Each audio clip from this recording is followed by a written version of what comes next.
Greetings, CTE wheel. So what I've done here is opened up a hawk in Google Drawings, and I'm going to trace this guy. I'm going to use my curve up here in the menu bar. Okay. And I'm going to do my very best to make a silhouetted shape. So let's start at the top of the head and work our way around and hope it works out.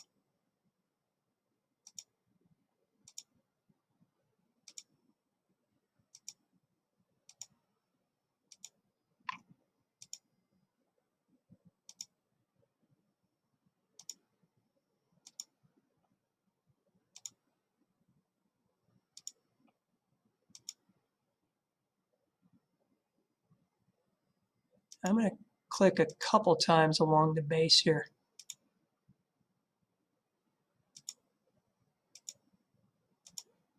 Oh, look at that.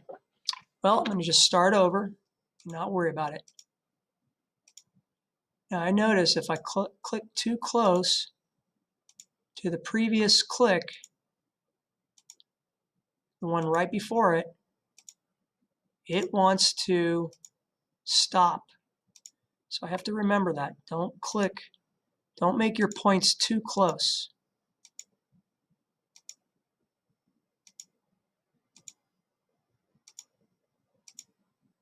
Gets a little frustrating, I know. You just do your best.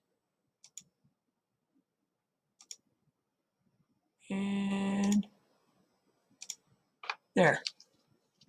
Let's see if I can fill that. So I'm going to fill it with this lovely yellow. Well, it looks like it worked. So I'm going to go ahead and copy this.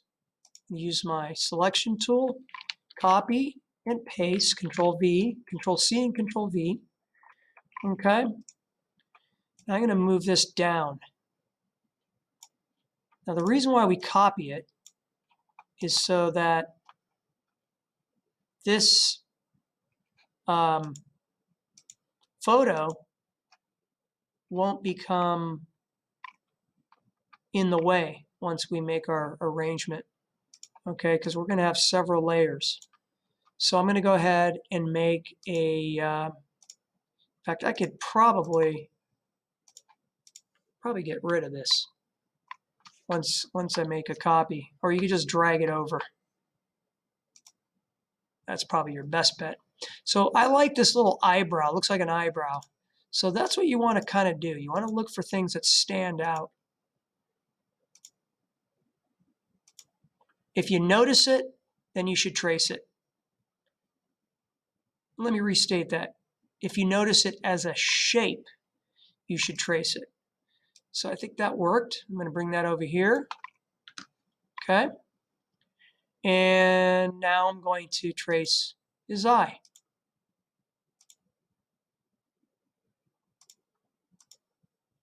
Now this is a little bit wonky,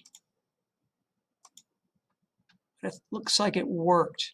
Now I can check transparency, and I'm going to zoom in because I want to see if that circle matches. And if it doesn't, probably resize it. Another thing you can do is double click it, and you get these little tiny dots. And what that lets you do is it kind of lets you resize that shape and kind of bend it.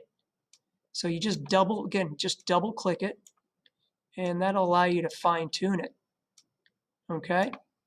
All right, now I'm going to go ahead and fill that color.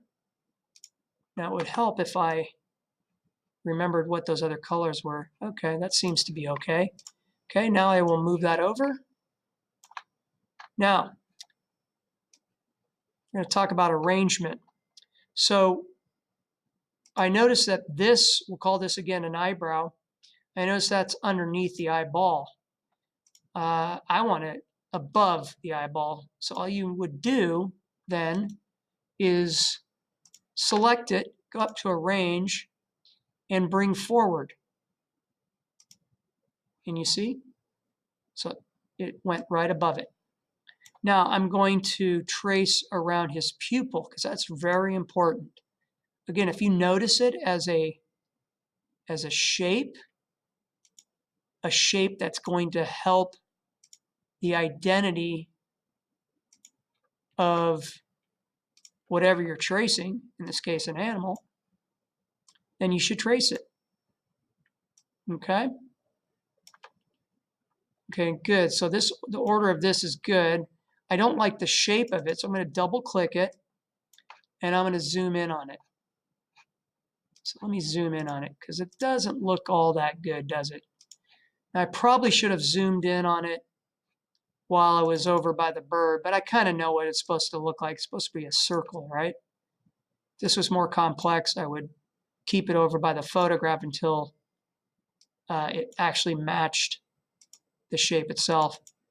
And then this probably could be a little rounder. Okay, color-wise, I'll probably give it I'll give it a purple color. Now, purple is a complement of yellow, so it serves as a good contrast. And there you go. I would continue with the beak. Again, you trace things that stand out and that are important to the identity of that animal. I do the beak, probably this yellow portion of his nose with his nostril. I might even do an outline around his eye, or maybe not. Maybe I'll just keep that as a stroke. So I can come over here. Normally I don't like strokes, but in this case, I think this stroke is necessary because that gives me a nice outline, as you see with the bird. It has a similar outline. So I'm going to keep that one. But again, normally I don't like strokes. So I would take that and make it transparent. You see that? Same thing with his eyebrow. Make that transparent. Okay, so I think it's coming out pretty good. And again, I know this can be frustrating because trust me, I've done this a couple times and failed. What I suggest, again, don't make those clicks too close together. If you go too close together, you see how it just stopped? Melvin or Martin, come to the front office. Melvin, Martin, front office, thanks. Just ignore that announcement. But you see now, look, these shapes aren't bad. And then how do you close it? Well, you close it by just bringing that end right to, let me see if I can zoom in on that. Where did it go? There it is. Hold on. Let's see. Oh, I can't do that. Let me zoom out. Oh my, I lost it. That's okay. Let's do it again.